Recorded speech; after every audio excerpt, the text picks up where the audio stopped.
Support for this show, Politics Done Right, comes from politicsdoneright.com, publishers of How to Make America Utopia, Take Away the Economy from Those Who Rigged It, As I See It, Class Warfare, The Only Resort to Right-Wing Doom, It's Worth It, How to Talk to Your Right-Wing Relatives, Friends, and Neighbors, and other books written by Egberto, Willies.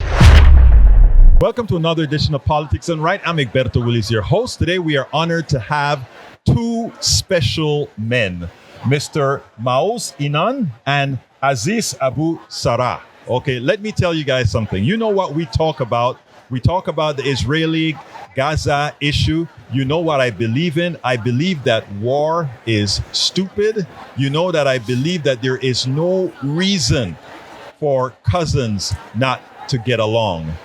Yeah. And you may see that as altruistic, but it's really reality that is stopped by, you know what I talk about, economic systems, but we won't go there. First of all, welcome Maoz and Aziz. Welcome to Politics Done Right. Thank you. First of all, how did a Jewish dude and a Palestinian dude in this world that strives to keep folks apart get together? Tinder. No, I'm joking. Actually- I'm joking. No. But actually, you guys have your own mic. You don't have to look. You don't have to. Oh, that's You don't true. have to steal my mic That's from true. me. Okay, That's true. So So tell no, me- not yeah. Tinder. Okay, Not Tinder. Not Okay, Tinder. good. No, we both met first time 4 or 5 years ago, 10 years ago. We're not sure. Maoz works in tourism in hotels and hostels, and I work also in tourism, and our companies work together. And Right. And so that's how we first time met, but not really how we became friends. We became friends after October 7th when Maoz's parents were killed. And I sent him a message of condolences the next day and just told him that I stand with him. I believe in, just like you said, violence is never gonna bring freedom and never gonna bring security to anybody. And especially knowing that his parents were killed, I couldn't be silent. And so I sent him a message to say I care and I love him. And he responded. And that's how we started. Am I understanding right that your family was a part of the disaster, the terrorist attack in? Yeah. First of all, let me give you my most sincere condolences. I'm sorry to hear that, and wow, I didn't know that. But anyhow, and how did you've been working with your Palestinian brother here for quite a while. How did it feel to you when he called you to give you to let you know that he stood with you? First, I would say I was broken. Right. Okay, I was broken. I lost so many I lost my parents, but I lost childhood friends, their parents, their children that were killed or kidnapped to Gaza. And when Aziz approached me, I knew how difficult it is for a Palestinian to recognize the suffering and the pain I was going through, how much bravery it means, and how much courage. You know, it's so difficult to pay condolences to anyone, even to your neighbor, to anyone. It's so difficult. Something you want to avoid. Right. It doesn't matter when you don't want to pay condolences. It's you do because you must to. And I knew Aziz was doing it not because he must to, because this is his personality. This is his belief. Those are his values. And I knew how difficult it is. So when I knew I have a partner for peace. I have a partner for reconciliation. So it's even if before that only our companies were partnering on some projects and initiatives, I decided this time I want directly to partner with Aziz. Because I want to justify the death of my parents. I want them to be victims of peace, not victims of war. And then we have decided together to work and build, not just to work, to build and pave the path to peace and reconciliation. And this is what we've been doing in the last 9 months. And we are not alone. We are just a representative of the new Palestinian-Israeli peace movement that is gaining power, that is growing, that is becoming more and more relevant as the war is being waging. And as it's proven again and again that bomb not bringing silence and war is not bringing security. So we are here on a mission to make peace between the river and the sea. I think this is so, first of all, magnanimous of you that you could go through that pain. And I tell you something, what I love here is that people are people. Humans are humans. There are a lot of externalities that actually creates the friction between people. Most of it out completely of our control, and it's just we who can determine that we are not going to allow those externalities to exist. And first of all, I think that your approach says so much about character. It says so much about character, especially how the world came down. Is that your upbringing? What is it? Well, I understood what Maoz is going through because earlier, when I was 10 years old, my brother was killed as well in this conflict. And so I understood the pain of what he was going through. I understood what it means when somebody in your family is killed and you start looking for answers. And I understood how important it is to have allies, to have somebody with you, to have friends, to have people who believe that we are together. I think the world likes to divide us as Israelis versus Palestinians, and we refuse this division. If we are divided as those of us who believe in equality and dignity and peace and reconciliation, and those who don't believe in that. And so I wanted to send Don't believe in that yet. And don't believe in that I like yet. that. Yes, yeah. Absolutely. I forgot that part today. Yeah. And that is very important. We want to grow this alliance. And so, I reached out because I understand the pain, but I understand also the potential, and I understand the what we can create together. And, I didn't know if Maoz will respond or not. Right. And so I thought it's important to just send the message, and he did respond immediately. And so within a few days, we met, we started talking, and then we said, let's do some work together. Let's make sure people hear our message. There's so much justification for violence where people use our stories to justify killing more people. Right. I was like, let us make sure that no one can use our pain, no one can use our stories, no one can use our suffering to justify making somebody else go through that suffering. Let us make sure people understand we're not on opposite sides. We are together. We are in this together. We cry with each other, we laugh with each other, and we imagine the future together. We've lived in a society that so depends on divisions, and it's not only the Israeli-Palestinian division, it's a division here in the United States that is occurring as well. And I think you present a template that needs to be seen. I could take this interview, this discussion in so many different places, the bombing in Gaza, the attacks in West Bank. I could do all of that. But I think that defeats the purpose of what needs to happen. Mm-hmm. My question to you is, how do you get, right now you have a right-wing government. Before I get to there is a town in Israel, and I can't remember the town, where distinctly Palestinians and Israeli decided to live together to show that it could be done. You probably Oasis of Peace. Oasis of Peace. Okay. Yes. And in the Oasis of Peace, this October 7th even created a conflict within the people, not an overt conflict, but a conflict of silence where people just didn't know how to react, and that you were able to create the dialogue is something that we need. Right. Now, how can you migrate this? Because it's something that has to happen to solve the problem. And when you have a right-wing government in one place and you have a group that is based, forgive me for saying this, I just have to say this to be honest with my audience. Anybody who commits these types of murders are terrorists, and we have to name it accordingly. Whoever starts it, ends it, whatever, we have to do that. And in the process of doing that, how do we get your message for the rest of the Jewish people, for the rest of the Palestinian people?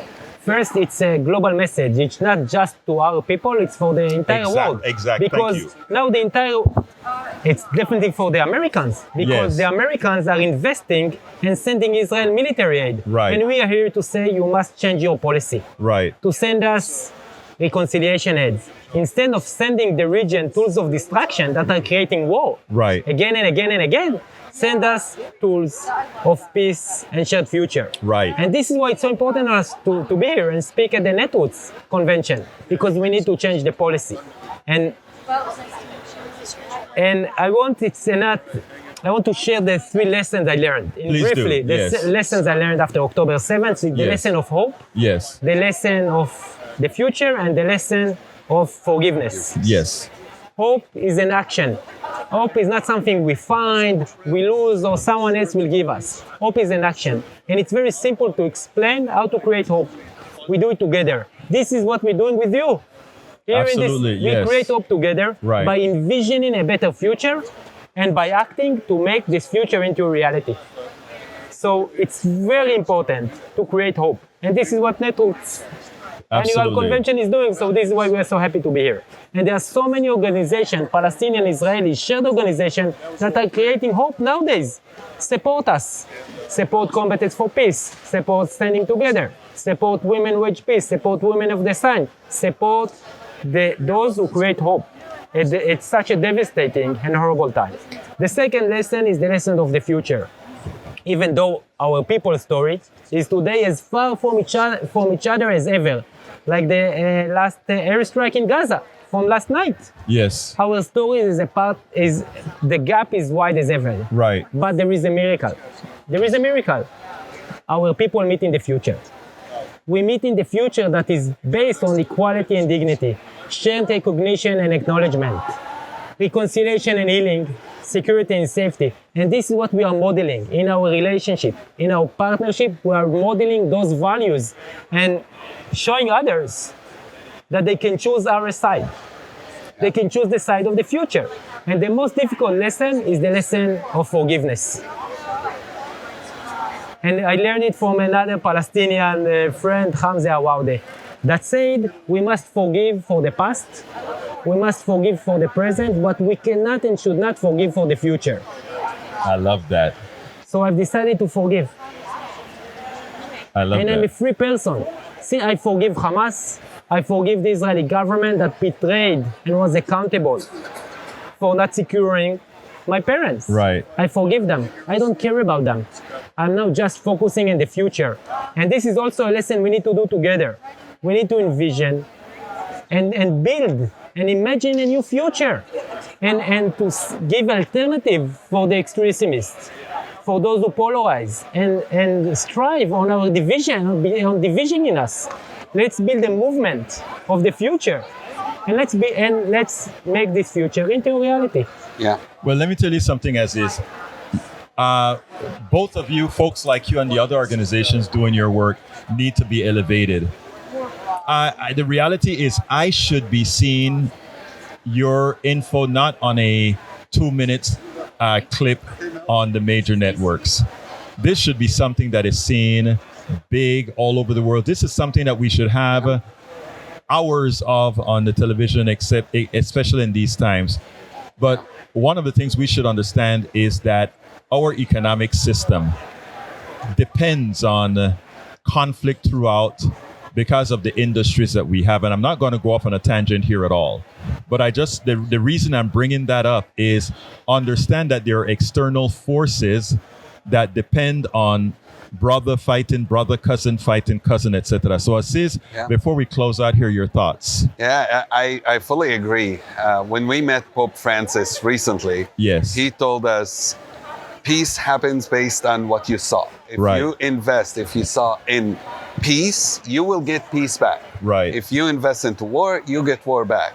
And that's why our message to people is, one, amplify our voices. If mainstream media doesn't want to put us again and again and people like us on TV, then we will. No, people do. Yes. We will. I mean, and exactly. I don't know if you can see in my face how inspired I am from both of you. Thank you. Okay, I am so very much inspired because this is the kind of stuff personally that in the work that I do with the coffee party in the past and with Move to Amend and others, this is the kind of things that we've been striving for. But in the particular Israeli-Palestinian conflict, it takes you all showing in person like you guys are doing right now, that this is possible, that this hatred isn't intrinsic. This hatred is externalities pushing people to disregards. In America, whenever there's a mass shooting, so many people get on Twitter or on social media and they say, our prayers and thoughts with the victims. We don't want people pity. We don't want people prayers and thoughts. Right. We want you to be part of our movement. We want everyone watching here. We want everyone we meet. You're not just an ally. Right. You're not just a supporter. You doer. are a partner. Right. We're Absolutely. You are with us doing this together. And the more people join us, the bigger this movement gets. We together work into changing the policies in the US, the policies in Israel, the policies in Palestine, the policies in Europe. And we together change not only even our conflict, Israel and Palestine, the other issues around us. We need to work together, not against each other. And that's a message that two of us are bringing. Don't divide us. We're not against each other. We are together for a future that's better. The Bible says where there is no vision, people perish. We are bringing a vision. Our existence together. The facts we showing up where people expect us to hate each other. And we're saying, we brothers, we truly care about each other. That's an antidote to extremism. That's an antidote to people who believe the language of war is the only language that we can listen to. We say, no, we are here to speak against this reality, and we will surprise this reality until it changes. That's the hope we are creating. And it's not a sentiment. It's like Maoz said, it's an action. Every moment of every day, we are working to make this reality become true. This dream of reality become true. Because it's not just a dream, we every day working and making it happen.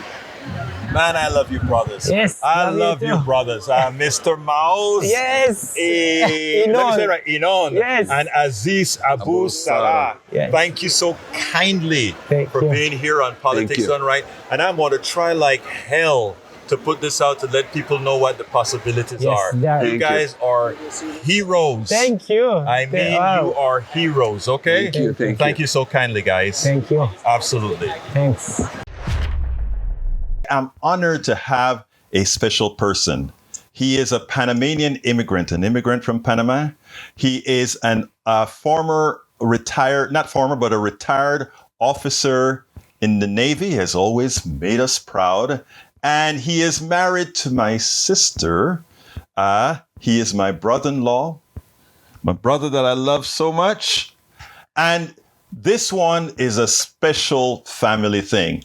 Arturo, he told me that I must say that Vicente Gil is my favorite brother-in-law. He told me to say that. As we always have to speak the truth.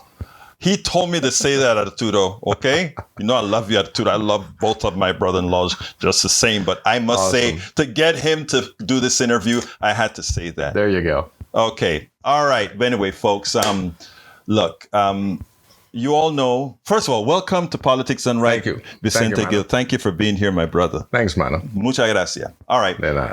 Here's the thing. We both know that we had a very difficult last 3.5, 4 years. First, my mother-in-law died from a stroke that she got on Christmas Day. Ashley, my daughter, got a stroke 30 days later in January. And from the stories that we talk here on Politics Done Right, she then had a major stroke that caused me to move to DC to take care of her. And as we brought her home for recovery afterwards, my brother-in-law, my sister called and said, my brother-in-law also had a stroke. And what I want to do today, first of all, is let him talk about, first of all, what happened, the tribulations that he went through in his recovery, and to give people the necessary hope that just like my daughter Ashley has really pulled herself up and starting to get back into life, my brother-in-law Vicente gives us that hope that yes, things can happen, but they get better. So Vicente, Yes. First of all, tell me a little bit about what happened with you. Oh, this was in April of 2022. Our Saturday morning, my alarm clock goes off at 5:15 in the morning because it's time to get up and go to Bible study fellowship. And so I woke up and couldn't get out of bed. My right leg was all tingly. It had fallen asleep. At least those were my thoughts. So I kind of slapped it around and said, okay, it'll wake up. After a few minutes of slapping it around and nothing was changing, I woke up my wife and said, hey, your leg ever fallen asleep and then you just can't seem to wake it up? And she goes, no, I should wake up. So after probably 10, 15 minutes in bed, I found my way out of bed, hopped down into the shower. And while in the shower, I stumbled. And my wife said to me, hey, you're not going anywhere other than to the hospital with me. And I remember saying, yes, ma'am. and that was that. Got in the car. She took me to the hospital. And while I'm sitting there, because she had to go around and park, while I'm sitting there, then my right arm started tingling itself. And it turned out that I had a stroke, indeed. On the left side of the brain that affects motor skills on the right side of the body. So it was my right leg, right arm. Now, when you got, how did you feel? Were you scared? Because a lot of people, when these things are happening, they never know what they need to do, how they need to feel. Yeah, I was not in any sort of pain. No pain at all. I was concerned. I would not say I was scared. Mm-hmm. But I got even more concerned as I was sitting there and realized that my right arm was then kind of giving away on me. Yeah, then I got some real concern. I was a bit stubborn because going into the emergency room, I was offered a wheelchair. And mucho macho, I said, no, I don't need a wheelchair. Yo no necesito eso. I don't need that. And my wife insisted, the helper insisted. I said no. After a while, they finally got me in a wheelchair and took me into emergency. Now tell us a little bit about the experience, because with the way the hospital system worked with you, etc. Oh, I got to say they were very, very attentive. As a matter of fact, when they wheeled me into that emergency room, everybody started running around like crazy. And I remember sitting there in that wheelchair saying, wow, all this attention for me. So yes, was I concerned? Yes. But I still had a sense of humor about myself. Mm-hmm. Yeah.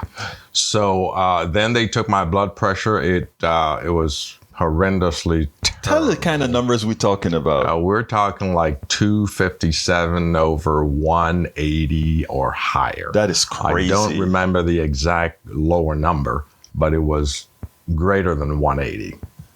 And my wife asked the nurse what that reading was. The nurse told her, and I remember her eyes just popped open like an owl.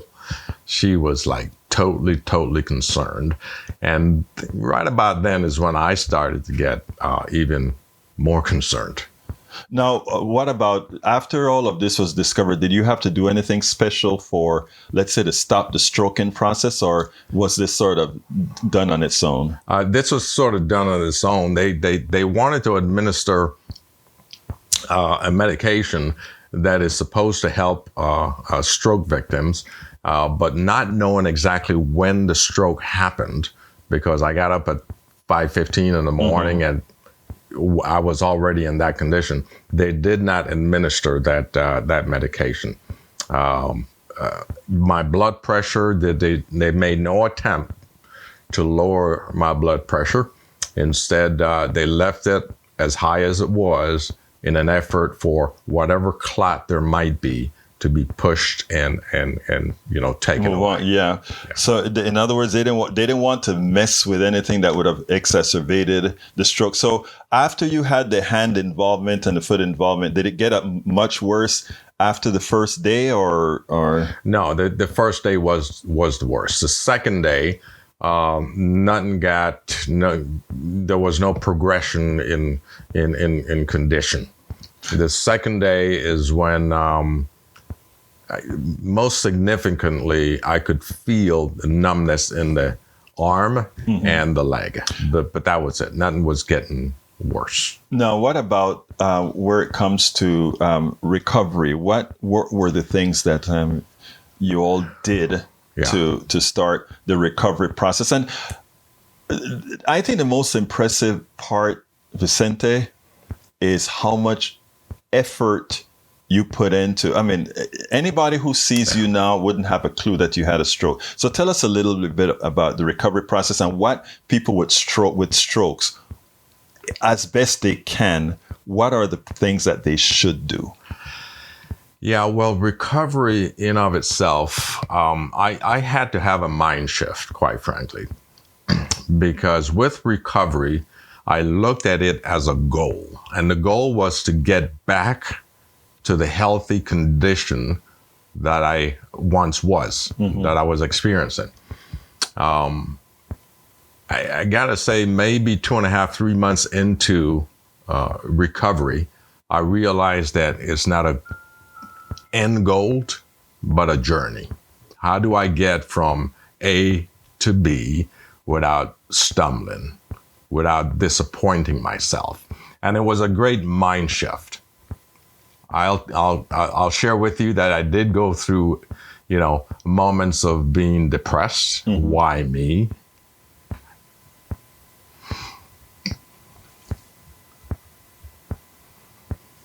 I get it, man. I mean, it is the same. That's how we all felt. It just felt like these things were challenging over and over. But the great part about it is how you overcame. Yeah. So it was a daily effort of just doing a little better than the day before. If I could take 4 or 5 good steps on day 2, I tried for 6, 7 better steps on day 3. Just a journey, just an effort, and I learned very on not to be disappointed if I was not achieving whatever that goal was, but to simply experience, enjoy, and be thankful in the journey. Vicente, you always talk about a support team, the support team that's right in front of you. You're a leader in your church as well. Talk a little bit about that entire support infrastructure. Yeah, the support infrastructure has been very, very important in my recovery, in my journey of getting better. Of course, my wife, number one cheerleader, supporter, pushes me to limits. Your mom, who has been also a great supporter, she's the one that mantraed the talk about marching. Instead of me dragging or swinging my right leg, she would say, march, march, march. So a lot of support, including my God. God has been on my side with me every step of the way. I got to confess, there were times when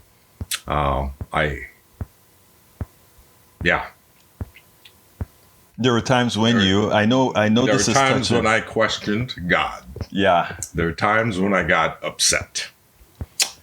But He's been there for me every step of the way, carrying me through it. Yes. There's something that two things that I heard over this weekend that I hadn't heard before in your story. And I think it plays a part even in Ashley's story with strokes and stroke victims getting better. One, we were walking for a while and we were talking about your foot and all of that. And you said, my sister would always tell you, march, Vicente, march. In other words, there was somebody watching you to help you with your form to get back into form. Yeah. And then you also, that part was making you aware of, make these changes, keep with these changes. But the other thing that touches how knowing that you have other folks, a lot of times we feel alone when certain things happen to us, we feel alone, right? Yeah. And the story that you told yesterday with a person during an alarm, a fire alarm on the job, just being there for you. I mean, that was the most touching story. If you can say that in short form, because if you have friends and families that have a stroke, you will not imagine how it makes that stroke victim person, that person that is ill, not only with a stroke, but with any kind of illness, know that they're not alone when things are down. It's so important. Absolutely. Absolutely. I got to say that my support crew, number one support, was my wife. Yes. Okay. And, I know at times she got frustrated because I might be sitting around doing nothing, but what I was actually doing was mentally psyching myself, working myself up to determine what the next step is. All right. So the greatest cheerleader I've had, not only with stroke, but with other events in life, Another great cheerleader is Mama, your mom. Yeah. Your mom is the one that started the mantra about marching. Okay. Okay. And by that, what I mean was my right leg, it would go off and do its own thing as I walked. And eventually I would start kind of just like dragging it or swinging it. And your mom said, Vicente, just march. And what that made me do is lift the leg and put it down. Right. So I started marching until it became more of a smooth rhythm. Right. And got through that.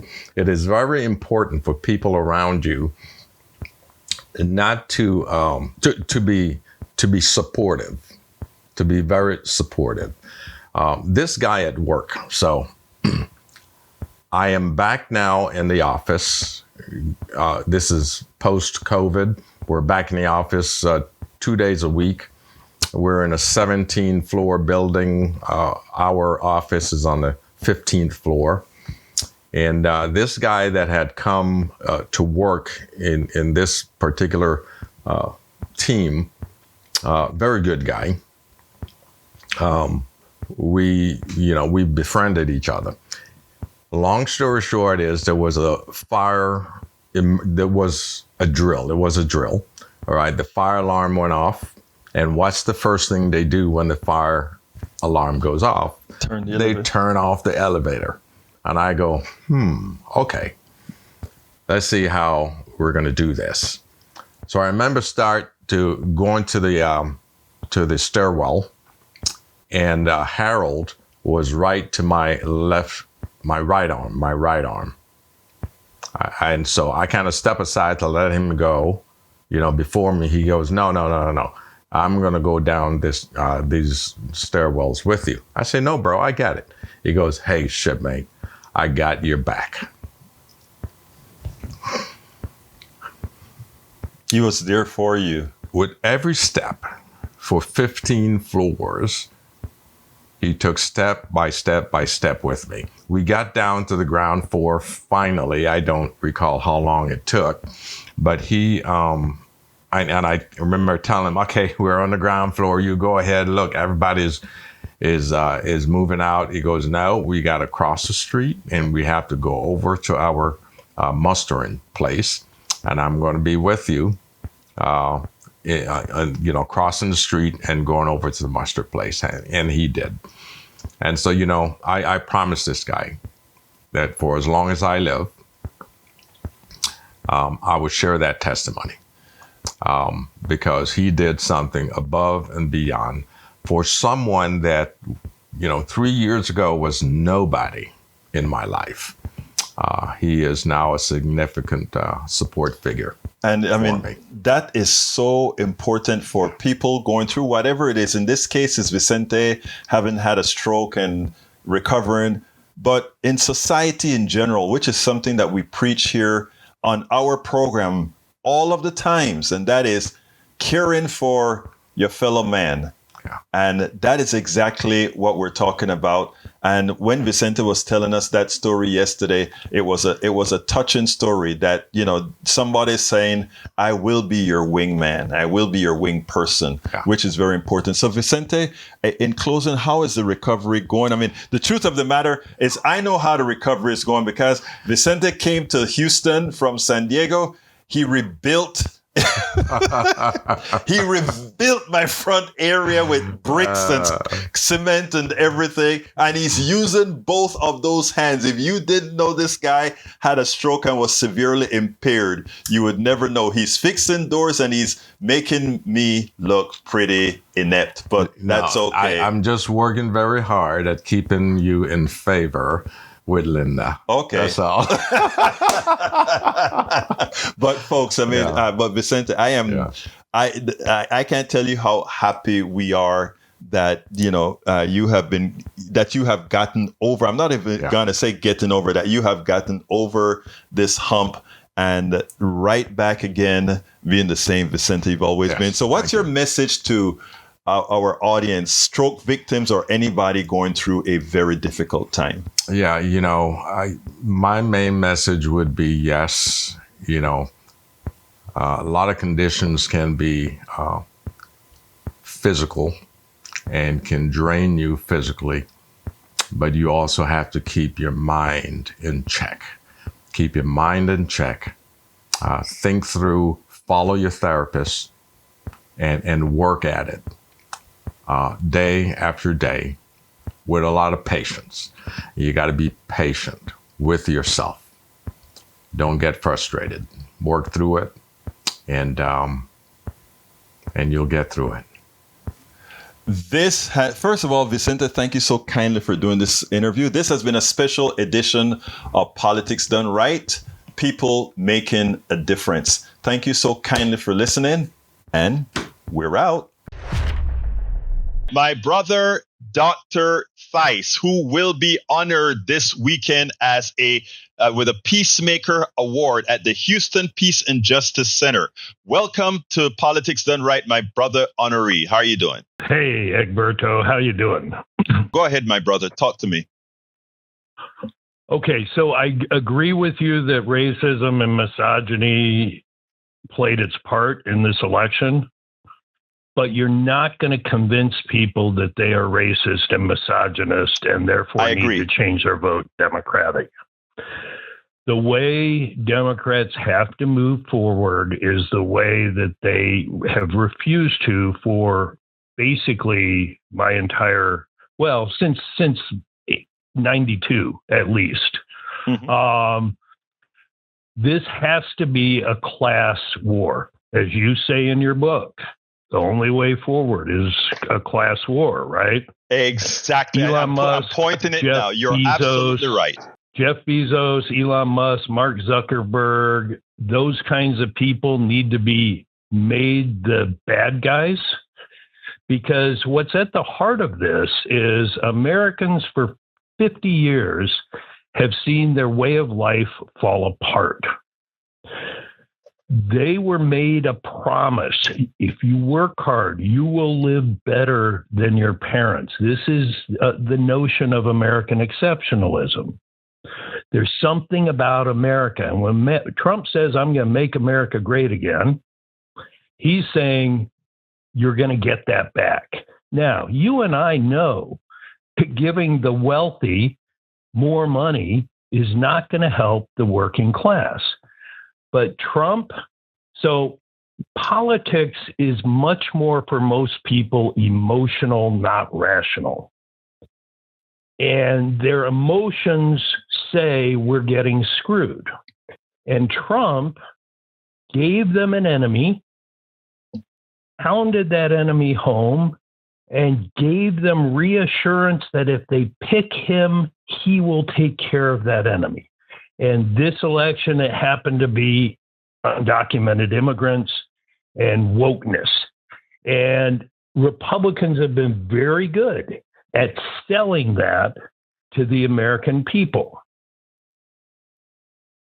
And we have to, as progressives, change the narrative and say the reason your life is messed up, the reason you can't get ahead is not because of other people like you, it's because of people like Musk and Bezos and Zuckerberg.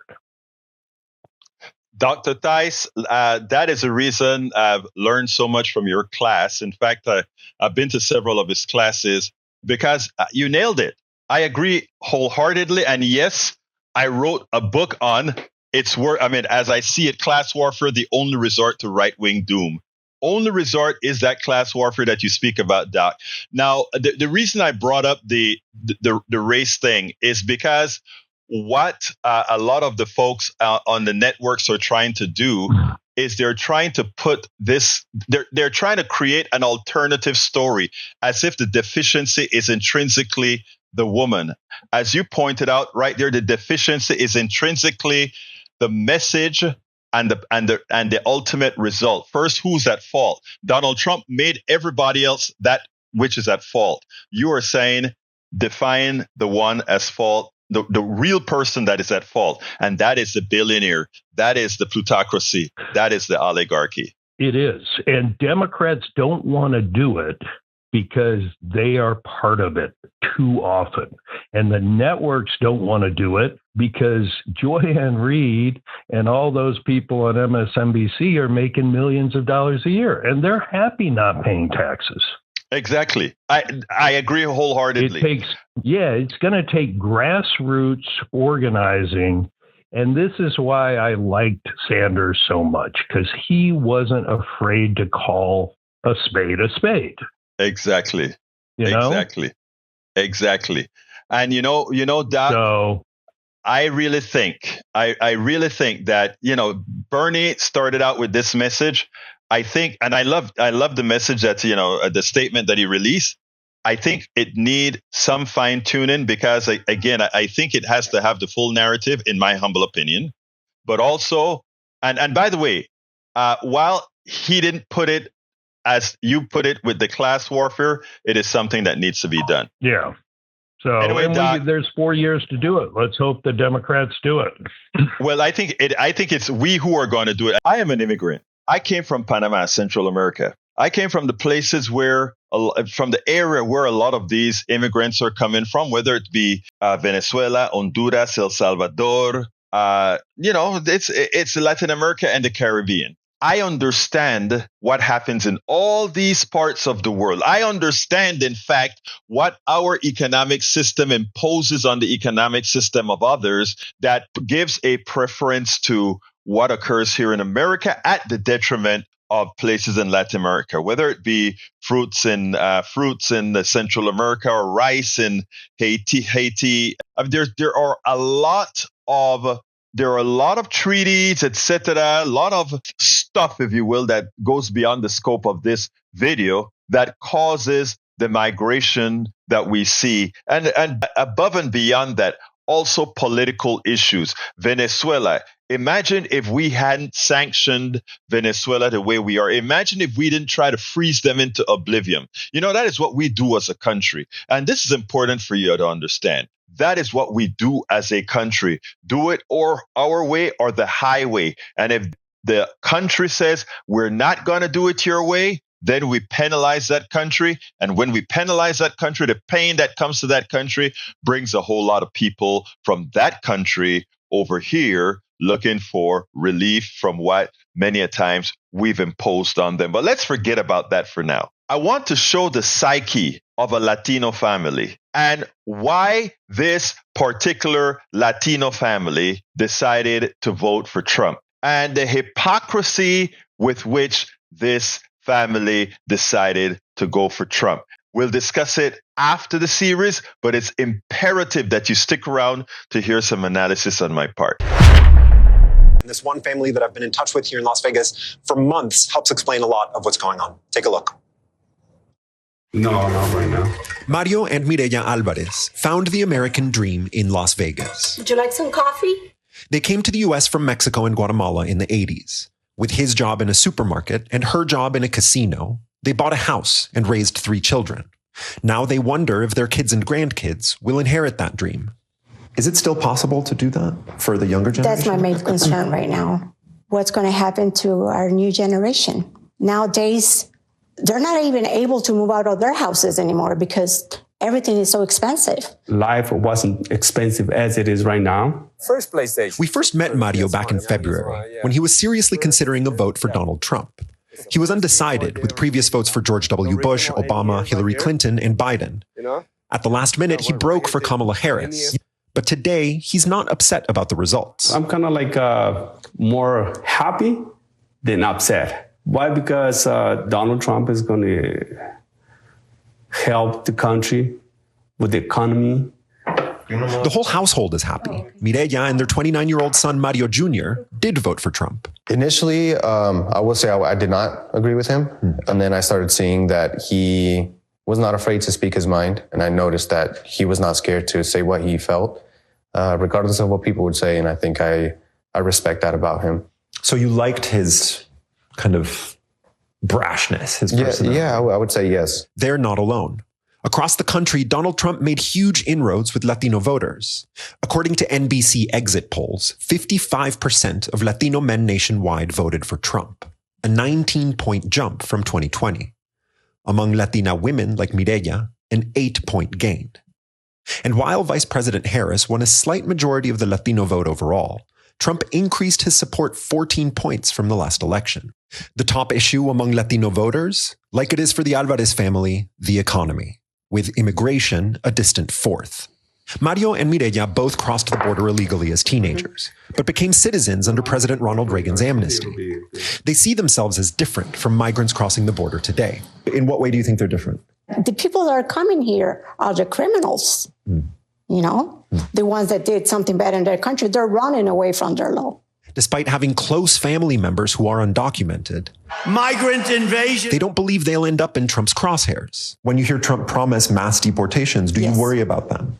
Yes and no, because the ones that I know, they're doing good.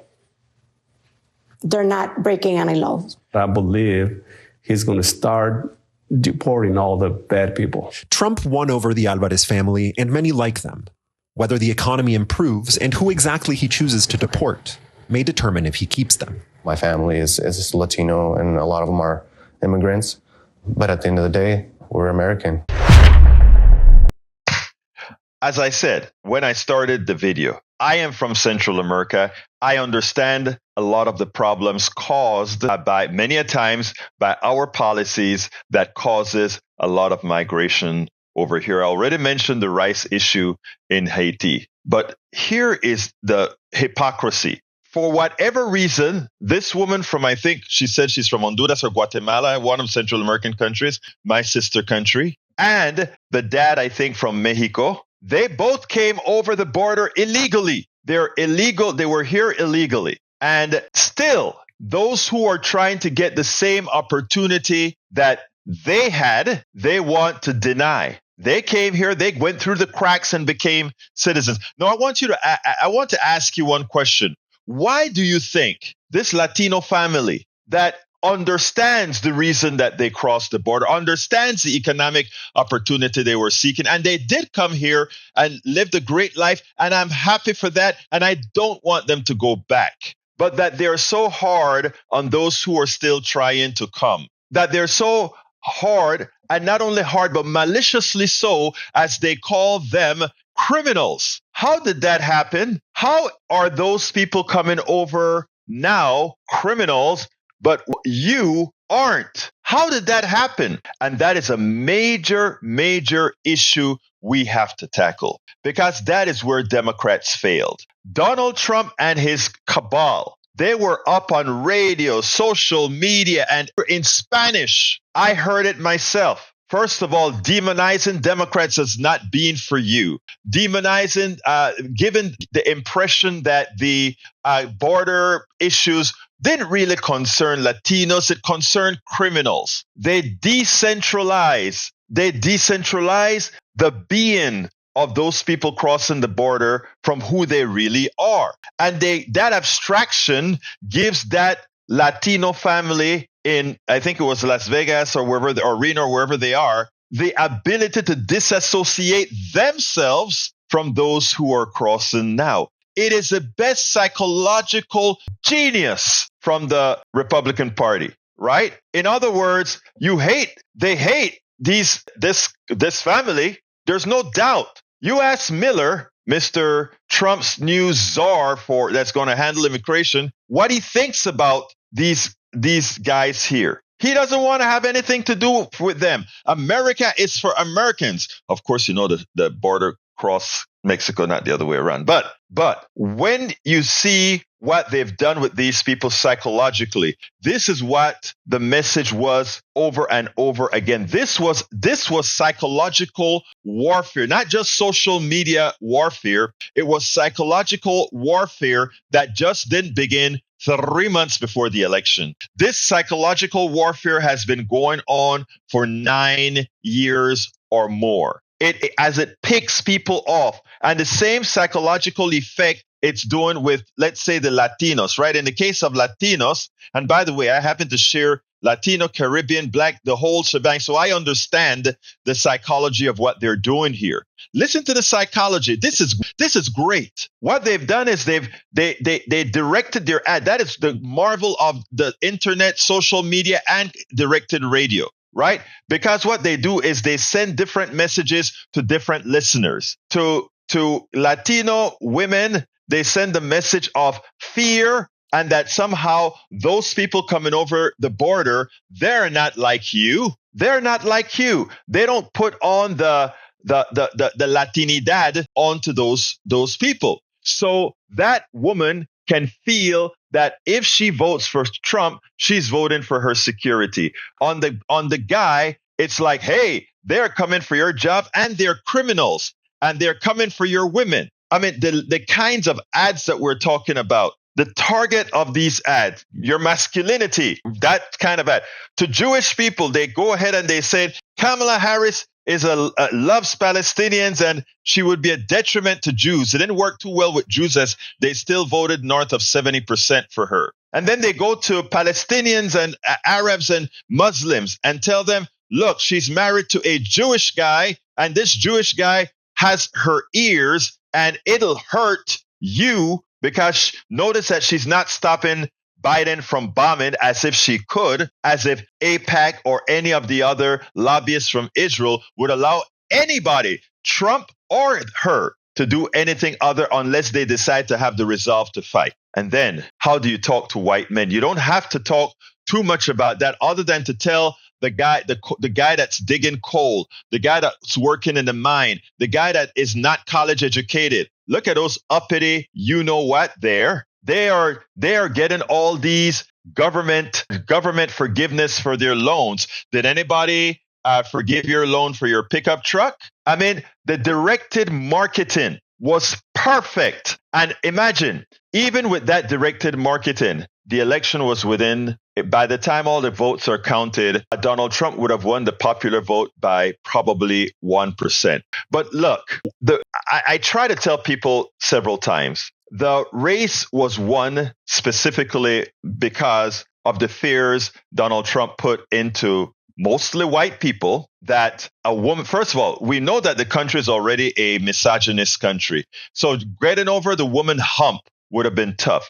Hillary Clinton thought she got over the woman hump, and for all practical purposes, she did, because she won the popular vote. She just didn't win it in the right states. Kamala Harris was a backslide, and that backslide had everything to do with her hue and a woman. In other words, she had a whammy that Hillary Clinton didn't have to overcome. Folks, we have to change this country. We have to make this country a better country. We have to stop the psychological warfare that continuously wealthy people who can afford to can go ahead and mess with people's minds. We need, those of us in the independent media, we need not only funding, we need support so that we can counteract those messages that have gotten to all these people. Imagine if you can convince a Latino that came over here illegally that somebody else doing the same thing is a criminal. That is a great psychological feat. And the only way to arrest that is for us to counter program. What we do here at Politics Done Right, we counteract the programming wherever we can get a foothold. Our videos and our videos and blogs and articles and books, yeah, they get thousands of viewings, but we need more. We need more support to do all this stuff. So I'm going to tell you something. If you want us to really have a change, a lot of what we do needs to be funded. So when you see us say, please go ahead and give us a super chat, or go ahead and give us a thank you in YouTube, or go ahead and sign up at politicsdoneright.com, or go ahead and become a part of our Substack and become a paid subscriber to our newsletter, politicsdoneright.com/newsletter. When we are asking you that, it's because the only way we are going to change the message is if we are supported in such a manner that we can put that message out. A Latino family who came over here illegally, look at all other illegal or the folks that cross the border illegally as criminals. Think about that and think about how much work we have to do to deprogram what the Trump message has done. Support for this show, Politics Done Right, comes from politicsdoneright.com, publishers of How to Make America Utopia, Take Away the Economy from Those Who Rigged It, As I See It, Class Warfare, The Only Resort to Right-Wing Doom, It's Worth It, How to Talk to Your Right-Wing Relatives, Friends, and Neighbors, and other books written by Egberto, Willies.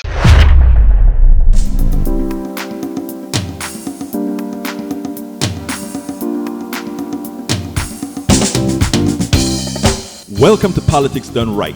I am your host, Egberto Willies. This is a progressive program that will take the mystery out of politics. This is the program that will encourage you to make sure government becomes we the people. Whether you are liberal, progressive, conservative, or otherwise, you get to air your point of view. We are an independent media outlet that, unlike mainstream media beholden to corporations, we only owe allegiance to you. Remember, you can also send me a tweet at EGBERTOWILLIES. That is at Egberto Willies. Let us engage. It is Politics Done Right.